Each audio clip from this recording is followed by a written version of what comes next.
wasn't very social in college. I didn't get good grades, I wasn't in a frat, I didn't have a girlfriend, and I wasn't very involved in anything. I wasn't a very happy kid. I'm not complaining though. I found a loyal girl who would never stop fighting for me in my late 30s. My life is good now. We live together with 2 cats named Blue and Raz, and I'm planning on proposing soon. Like I was saying though, I wasn't in a frat, so generic frat parties were kind of off the table for me. I still wanted to have fun though. I mean, who wouldn't? My friends Bryson and Ian were in the same boat. We spent most weekends killing time in Bryson's dorm. That being said, we took every chance we got when it came to parties. Most of the parties we were lucky enough to go to were off campus, meaning they weren't associated with any of the frats or the school itself. One time we actually drove over an hour just to go to a party. It's safe to say we were pretty desperate. One Friday afternoon, Ian texted the group chat saying the girl he was talking to knew of a party not that far away. Ian tended to attract the strangest girls. I'm sure you know the ones I'm talking about. Bryson joked that he didn't want to go to some death metal, emo anime party, which I kind of agreed with. Ian was pretty adamant though, and convinced us that this would be a normal party. It's not like we had anything better going on. Bryson convinced his brother Chris to be our designated driver. Chris didn't drink anyway, and said he'd be down for a party, so everything was looking good. As we were driving to the party, Ian started complaining about the girl he was talking to. He said she hadn't answered him in hours, which honestly wasn't too surprising considering the kind of guy Ian was. He was actually pretty torn, and said he was having second thoughts about even going, which seemed like an overreaction. We were already 30 minutes deep, so we weren't just gonna go turn around and go home. We told him to suck it up and not let it ruin the night. After a few more minutes, Ian said Callista's profile disappeared from his phone altogether. We broke it to him that he had been blocked and she probably decided to go to the party with someone else. He pouted for the rest of the drive. When we reached the party, we instantly knew we'd made the right choice. The house was massive, especially compared to the rest of the houses on the block. Ian didn't want to go in just yet, saying he needed a buzz to take his mind off the situation. Bryson and I didn't object to drinking, so we told Chris to park a little further down the street so we could pregame outside the car. We killed a few of the beers we had brought with us and watched as people entered the house in droves. It honestly looked like a pretty lit party. Once Ian was satisfied with his buzz, the 4 of us started making our way over to the house. As soon as we stepped inside, I could tell something was off. For starters, all the lights were on, like there was no ambient lighting throughout the entire house, just the bright overhead lights that you'd expect to be off at a college party. Most of the people there were very nicely dressed, not what you'd expect people to wear at a rowdy party. The scene looked more like a fancy dinner party than anything else, but maybe that's what it was. After all, we didn't really have any details about what we were walking into. We didn't look too out of place, but the clothing differences were definitely noticeable. The music was also bizarre. They weren't playing trap or hip-hop or any of the usual party music. Instead, they were playing some kind of ethereal, almost druggy music. I'm not really sure what genre it was or how to describe it, but none of the songs had any words, just instruments. I guess it wasn't bad per se, but it was odd. My friends and I looked at each other, trying to make sense of what was going on. We drilled Ian for details, but he said he was just as clueless as we were. The 4 of us walked around a little, exploring the house. There was alcohol everywhere, so we helped ourselves. A few minutes in, I started noticing people catching my eye and then immediately looking away. It was actually so apparent that I started wondering if there was something in my teeth. I figured I was just getting looks because of what I was wearing, which did make sense to me at the time. The 4 of us were honestly having a good time, despite the weird atmosphere. Actually, I take that back. Chris was pretty bored and said he was going to go smoke in his car. We figured it was because he didn't have a drop of alcohol in him. A few minutes after he left, a group of girls approached us. We definitely weren't super confident, so getting approached was a new thing. The 3 of them started flirting with us almost immediately, like it wasn't even subtle. They joked about an entrance fee, which I thought was funny until I saw that they were being serious. They were holding a bottle of tequila, which we definitely weren't going to turn down. Without much thought, not wanting to appear uncool, we swigged the bottle. After that point, the 6 of us stood together, drinking, talking, and occasionally dancing. It was going really well. At one point, I noticed a weird mark on Tina's neck. It was a short but solid green line that looked like it had been drawn on in Sharpie. The line was pretty thin, and I probably wouldn't have noticed it had I not been standing so close to her. I debated asking her about it, but decided against it to avoid potentially offending her. It might have been a birthmark or something like that. Once I had seen it though, I couldn't unsee it. It just looked so unnatural, and green of all colors. Who wears green makeup? It couldn't have been a makeup smear. I decided to let it go and continued flirting with her, wondering where things would end up.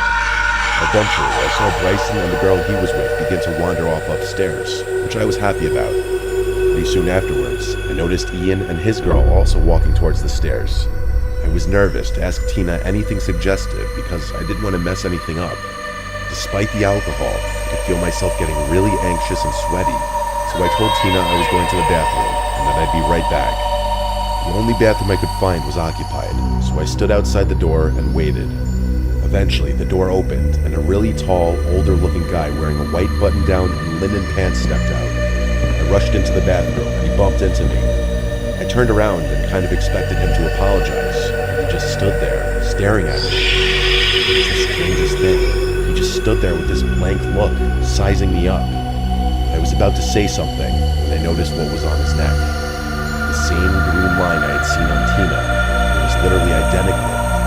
Against my better judgment, I asked him what his problem was. He smirked and shook his head before saying, "Who invited you?" Not knowing how to answer that, I blurted out Calista, the girl that had stood up Ian. He chuckled and looked up, like he knew who I was talking about. He looked back at me, his smile completely gone now. In a low voice, he repeated her name before gesturing around the party. "Do you see Calista here?" I didn't know how to respond to that, so I just slammed the door in his face, wondering what the hell had just happened. I couldn't get over what he said or that green mark on his neck. Part of me regretted not asking him more questions about what the hell was going on. I left the bathroom, looking for him. I walked past more people that eyed me up like I didn't belong. I didn't care though. I was gonna find my friends and drag them out of here. While wandering around the party, I couldn't stop thinking about that green mark. I started looking closely at people's necks, trying to see if anyone else had a mark on their neck. And to my horror, I actually saw 2 more people with the green lines on their necks. They were all the same color, same length, same thickness, same everything. It was freaky. I kept looking for that guy, all the while analyzing people's necks. Most people weren't marked up, but I kept catching glimpses of green lines on various people's necks. I was starting to freak out, so I made my way to the stairs, looking for my friends. Thankfully, as I was walking up the stairs, Bryson and Ian were walking down. I urged the 2 of them to follow me, and I brought them to an empty hallway so we could talk. I briefly told them about my theory and said we had to leave immediately. They burst out laughing and told me I was just drunk. Bryson told me I was just jealous because they had hooked up and I didn't. I asked him where his girl had gone, and he told me she had instructed him to meet back upstairs in 20 minutes. Ian said his girl told him the same thing. There was no reasoning with these 2. They were riding the high of a hookup. I told them to follow me and that I'd prove that people had strange marks on their necks, but they weren't budging. Just when I was about to give up, Ian turned to the side, and what I saw was actually horrifying. There was a thin line on his neck, only this one was red, not green. I practically screamed at him, which actually got them to listen to me. I then inspected Bryson's neck, and there was a red mark on his too. Ian told me to relax and that it was probably just a makeup stain, but Bryson started to believe me. I told them we were leaving, and Bryson and I turned to find the door. Ian still wouldn't leave, saying he wanted to meet back up with the girl. Just then, a random guy walked past us, eyeing each of us up separately. He didn't say anything, but paused long enough for us to notice the green line on his neck. That was it. Bryson and I rushed for the door with Ian close behind. It felt like everyone there was staring at us as we left, but no one moved to stop us. We ran to Chris's car and told him to drive. As we were leaving, both Ian and Bryson's phones started blowing up. Those girls were asking why we had left. How could they have even known that? They weren't even around to see us leave. My friends blocked the girls. Everyone I tell this story to has their own crazy theory about what happened that night. I really don't know what to think about it, but I don't think I want to know what might have happened had that guy not tipped me off.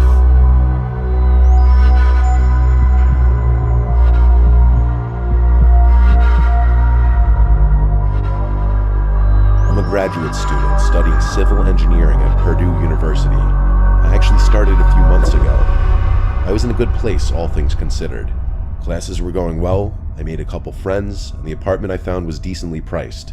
The landlord was pretty sketchy though. I had a car and lived pretty far away from campus, but I liked driving. The only downside, it was a sketchy part of town, but I didn't care much about that. I'm a guy in my mid-20s, so I figured I could handle myself. Yeah, things were a little boring, but I was there for a degree and not a party. Everything was pretty normal until the day my backpack got stolen. I had left it on a table in a random hall to go to the bathroom like an idiot. By the time I got back, it was gone. Of course, that specific lecture hall didn't have cameras, so there was literally nothing I could do. I was more annoyed than anything.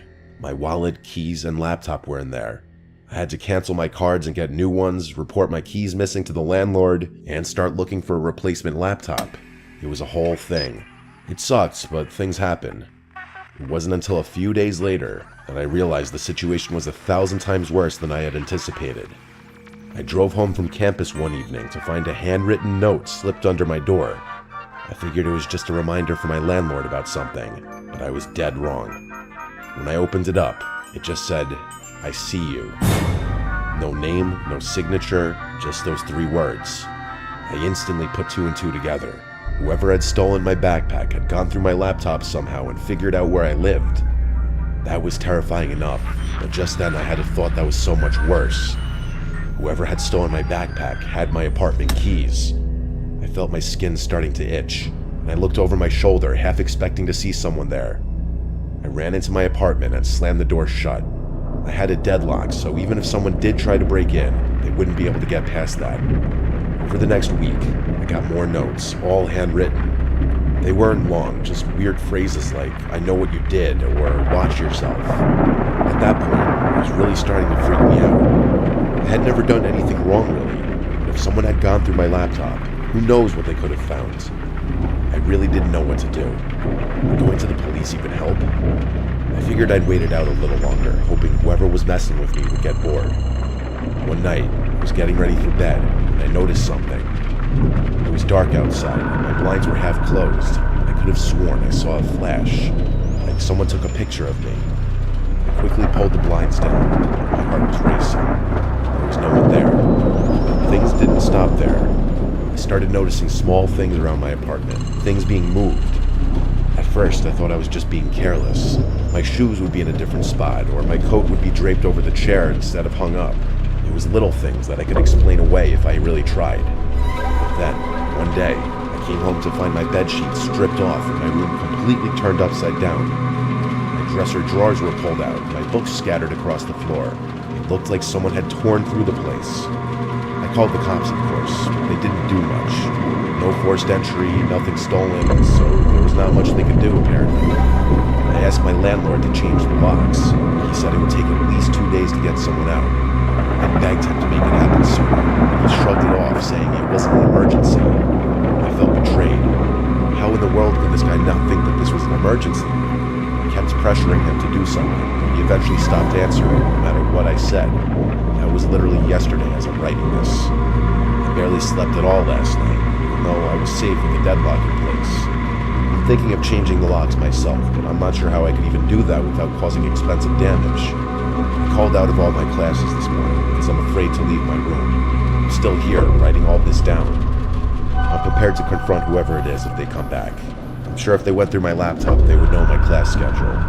Maybe I'll hide somewhere and get the jump on them if they try to enter while I'm supposed to be at class. I think that's what I'm gonna do. I'll give an update when I can.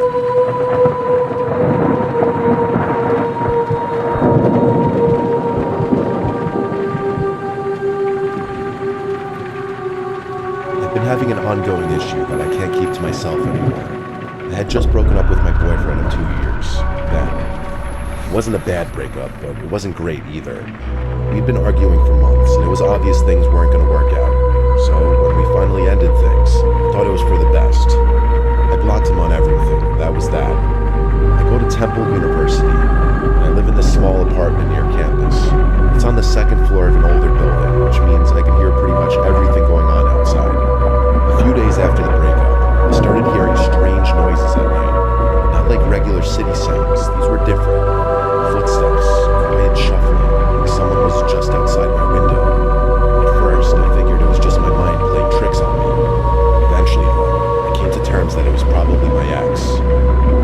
wasn't really freaking out was because Ben was one of the sweetest and most harmless guys there was. I mean that in a nice way, like he'd never do anything drastic or anything to hurt me. I figured he just missed me, so I decided to let it go. Eventually, he'd get bored. Plus, I was already stressed from the breakup, and I had this huge group project due. That project is actually a huge component to the story. I was the one responsible for editing the project and sending it to our professor. I worked on it all night, making sure everything was perfect. I emailed it just before midnight. Relieved to have it done, I went to bed, trying not to think about all the other things going wrong in my life. The next day in class, we were supposed to present the video. My professor plugged in his laptop and pulled up the file I'd sent. I was nervous, but I was also kind of proud of what we'd done. I had a lot of experience with Adobe products, and I knew our video was probably a cut above all the other groups. And then the video started playing, and my stomach dropped. It wasn't our project. Instead, there was this grainy video of someone wearing a scream mask. The person wasn't just sitting there, they were talking. They were saying horrible things about me, my professor, the government. It was disgusting. I don't even want to repeat what was said. That's how sick it was. My professor let the video play out a little longer than he should have, probably because he was also in shock. When he did pause it though, his face was pale. I was frozen in place. I have never been so mortified in my life. I was literally frozen. I wanted to cry, but I couldn't. I could barely breathe. I felt hundreds of eyes on me. The rest of the class was staring at me. I knew what they were thinking. After the most painful seconds of my life, I snapped out of my humiliation and burst out into tears before running out of the lecture hall. I felt a panic attack coming on. I debated going home, but I knew I'd definitely get expelled if I just left. Reluctantly, I waited outside the building for the class to end before approaching my professor. I basically pleaded with him that I had no idea what happened and that I was positive I had sent the right video. He decided to hear me out and confirmed that 2 videos had been sent. The first one was my project. The more recent one was the one he played in class. Clearing things up at the university took a lot of time and hassle, but I was eventually able to do it. I won't bore you with the details. Nothing was going to erase the humiliation, though. It was also clear that my email had been hacked, which was a much bigger problem. I changed my password and thought I had just gotten super unlucky. That's when things got worse. About 1 week later, I woke up to being logged out of Snapchat. That only happens when someone else logs in, which meant I had gotten hacked there too. I don't even want to think about what they found. There was a lot of stuff on my Snapchat I don't feel comfortable talking about. I called the police, told them everything. To my surprise, Ben agreed to let them question him. The police were able to confirm that Ben wasn't behind any of it. He did, however, admit that he posted my private information on some online forum right after we broke up. He swore he never posted any of my passwords, but my passwords were easy to guess, and like an idiot, I used the same password for everything. The police told me that there wasn't much they could do. Ben wasn't responsible for the hacking. That's when the full gravity of the situation hit me. Someone else had basically all of my private information. They could probably blackmail me. I changed my passwords immediately, but it might have been too late by then. A few weeks went by and nothing happened. My best guess is that whoever was tormenting me realized I had gotten the police involved and didn't want to risk being caught. I thought that was the end of it. Of course, it wasn't. One day, some random person added me on Snapchat, which wasn't too unusual. When I added them back, though, they started sending me pictures of me. I'm sure you can guess the types of things they were sending. I blocked them before they could threaten me, which I'm sure they were about to do. I burst into tears. I've never felt more helpless in my life. For about a week, random profiles would add me on Snapchat. I knew it was the same person, and I never accepted their ads out of fear that they would blackmail me or ask for money. This has been ongoing for about a week now, and I don't know what to do. There's literally no evidence or any way I can track this person. The police don't have enough information to get involved, and it's not like they could do anything anyway. The worst part is they literally know my address and whatever else about my personal life. If I keep ignoring their Snapchat ads, they might do something drastic. They've already lurked outside my apartment. It wouldn't put it past them to go further. I'm praying that they get bored and just quit. For any young ladies listening, be careful about what kind of pictures are on your phone. I don't know if this will ever end. Appreciate my tennis.